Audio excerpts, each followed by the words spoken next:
Chicago Sky officially parted ways with Angel Reese, shipping the star forward to the Atlanta Dream in exchange first-round draft picks in 2027, 2028.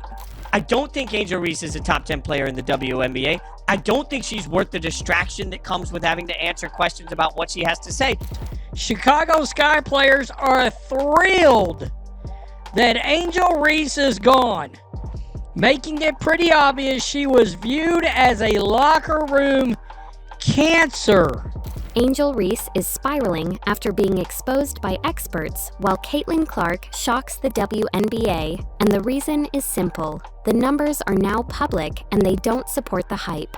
The attention is shifting where the value actually is. What was once pushed as equal status is now clearly one-sided, and the gap is impossible to ignore. A cancerous tumor. A cancerous tumor. Yeah, you know what the Chicago Sky decided to do? Cut said tumor out of their organization and ship it, put it on a cargo ship, and send it down to Atlanta. She's your problem now. We keep hearing this idea pushed that Angel Reese is this massive star, that she brings this so-called effect wherever she goes. Supposedly, she's moving arenas, boosting attendance, changing the energy of entire franchises. That sounds great on paper. It sounds like something you repeat on TV enough times until people believe it. But then you look at what actually happened when she was in Chicago, and suddenly the story falls apart. Not one game got moved to a bigger NBA arena because of her. Not one. And this wasn't a small market experiment. This was Chicago. If there was real demand, it would show up there first. Chicago Sky will win more games than they won last year this upcoming year. That's my prediction. So now I'm sitting here wondering, what exactly is this Angel Reese effect? Is it invisible? Is it theoretical? Because when you compare claims to outcomes, there's a gap you can't ignore. You had people confidently saying she drives crowds, she changes ticket demand, she's a must-watch presence. But the arenas stayed the same. The scale never changed. The supposed impact never translated into real-world decisions. And in sports, nothing exposes you faster than real decisions. You can argue narratives all day. You can't argue with what teams and networks actually do. Wow. Her teammates were not having her anymore. They were done with her. The Chicago Sky were done with her. It's unbelievable. Yahoo Sports. And that's where it gets even worse for Angel Reese. Because the networks didn't just quietly disagree, they made it obvious. They laid it out in a way that doesn't need interpretation. Caitlin Clark gets 44 nationally televised games. Every single game. That's not a coincidence. That's not random scheduling. That is the league and broadcasters saying, this is the product people want. Then you look at Angel Reese sitting at 27 games, and even that number doesn't tell the full story. Strip out the games where she's playing Caitlin Clark, and suddenly you're looking at 23. Now ask yourself a simple question. If you're really a star, why does your visibility drop the moment you're not standing next to the real draw? Chicago Sky players reportedly sick of Angel Reese as locker room relief hits after trade. They're relieved, like they took some Alka-Seltzer. That's the part nobody wants to say out loud. Angel Reese isn't carrying games. She's benefiting from who she's playing against. Her biggest moments are attached to someone else's spotlight. And that becomes obvious when you realize networks like ESPN and ABC are not making emotional decisions. They're not picking favorites. They're looking at data. They're looking at ratings projections, engagement, ticket interest, ad revenue. And when those same networks consistently choose Caitlin Clark over Angel Reese, they're telling you exactly who matters. And I don't think the attitude in general is something that anybody benefits from. So to me, as much as I respect Angel Reese's game, I'm stepping back and saying the star power ain't worth it anymore. So where does that leave Angel Reese? Because she's been presented as a co-star in this narrative, someone on the same level. someone who's supposed to share that spotlight. But when the league builds itself around one player, and that player is not Angel Reese, the truth becomes unavoidable. She's not the engine. She's not the draw. She's not the one holding this together. And the most telling part is what people inside the system are quietly admitting. There's actual concern that if Caitlin Clark gets injured, the league struggles. Nobody is saying that about Angel Reese. Nobody is worried about the league collapsing without her presence. Now let's talk about performance, because this is where it goes from uncomfortable to embarrassing. You can survive narrative gaps if your production backs you up. Angel Reese doesn't have that safety net. We're talking about a field goal percentage sitting in the 30s. That's not elite. That's not even solid. That's inefficient. Some of these players that Angel Reese drowned, the Chicago Sky are starting to re-sign. It is pretty clear. Chicago Sky as an organization and as management and as a coaching staff said, we are not putting more money into this team. We are not building this team around Angel Reese. Then you look at something as basic as how she starts games. One made opening shot in 6 attempts. That's not a slump, that's a pattern. And it's such a pattern that people literally turned it into a betting strategy. Think about how bad that looks. Fans aren't betting on your greatness. They're betting on your misses. This is a terrible start. Lock the fuck in. Be better. 250,000 something lost. Be worse, please. What do you mean be better? Please be worse. We gotta be better. We gotta be better. We have to know what's going on. This is why we're losing. We're not taking it serious enough. And it gets worse when those misses become content. Viral content. A video hitting over 1 million views, built entirely around celebrating her missing shots. Airballs from distance, missed layups, fumbles. That's not just criticism anymore. That's public perception locking in. When people expect you to fail before you even take the shot, you've already lost control of your narrative. And the crazy part is, this didn't come out of nowhere. This built over time. Repetition creates belief. Miss enough shots, and eventually the audience stops being surprised. And there's Angel. Yes! And she missed. And they go wild with celebration. So now you've got a situation where Angel Reese is being called a star, but nothing supports it. Not the arena decisions, not the TV schedule, not the league structure, not the performance numbers, and definitely not the public reaction. Everything that actually matters is pointing in the opposite direction. And instead of fixing those gaps, the reaction seems to be frustration, noise, and pushing the same narrative harder. Day 4. Download Angel. And, she fumbled the ball. No. Trash can. That's why this moment feels different, because it's not just criticism anymore.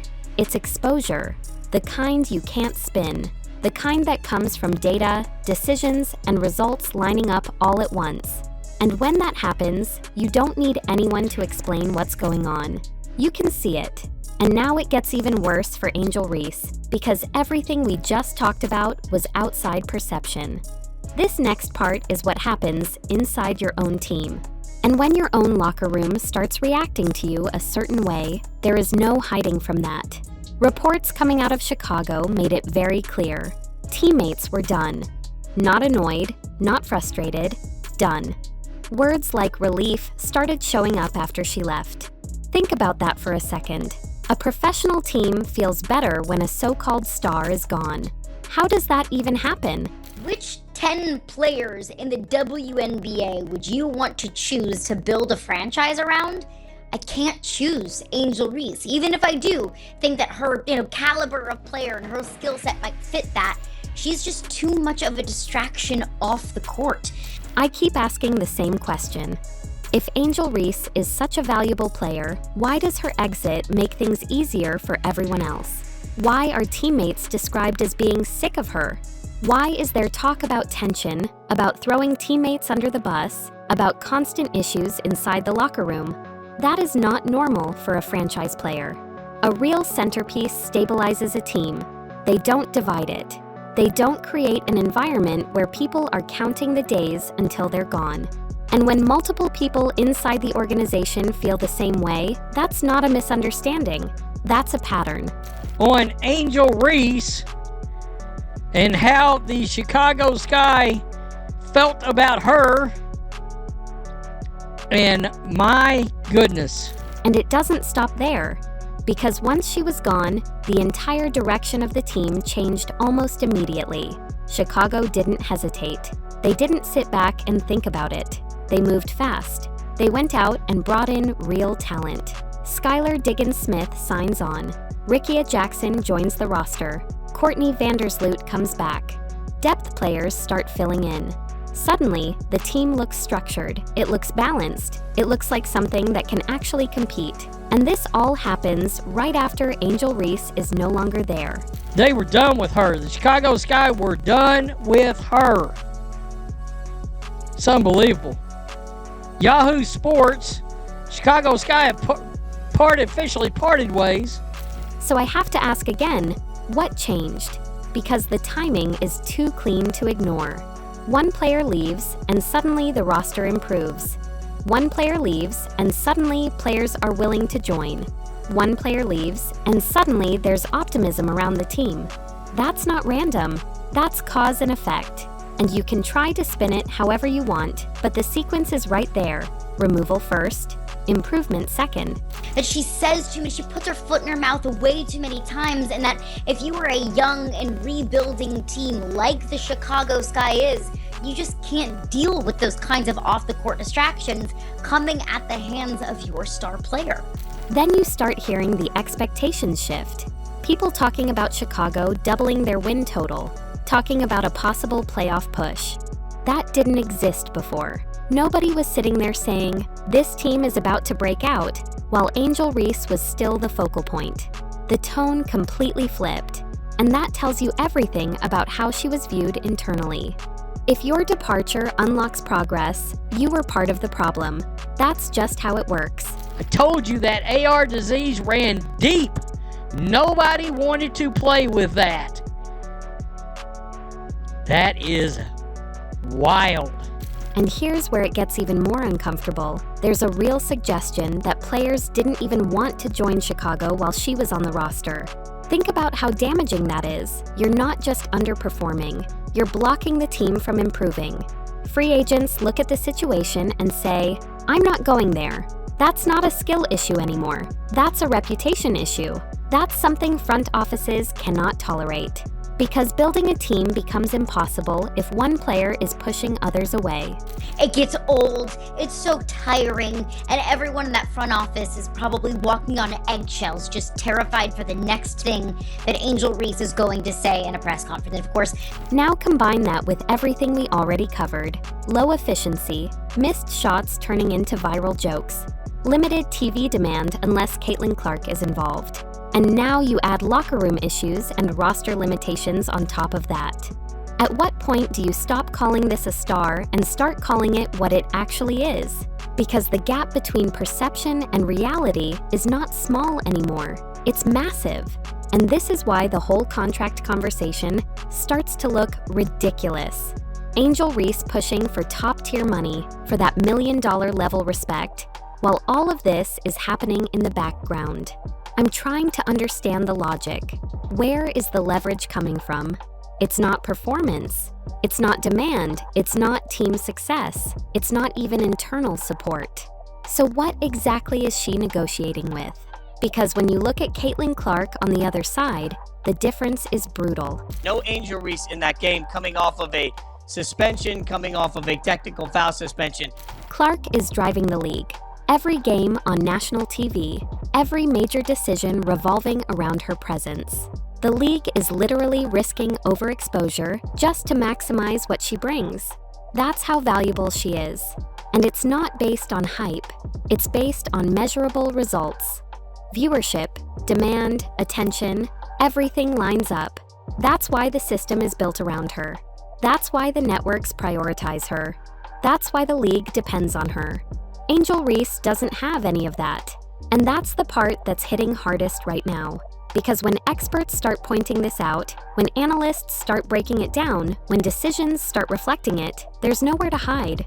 You can't argue with numbers, you can't argue with outcomes, and you definitely can't argue with how your own team reacts when you're gone. I mean, you never want to have a player in your organization, especially a struggling organization, especially an organization that if they're not good, nobody's really going to care.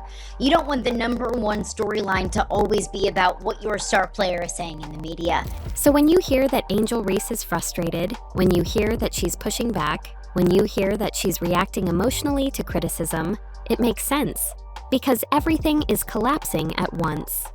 The narrative that protected her is gone. The comparisons are not working in her favor.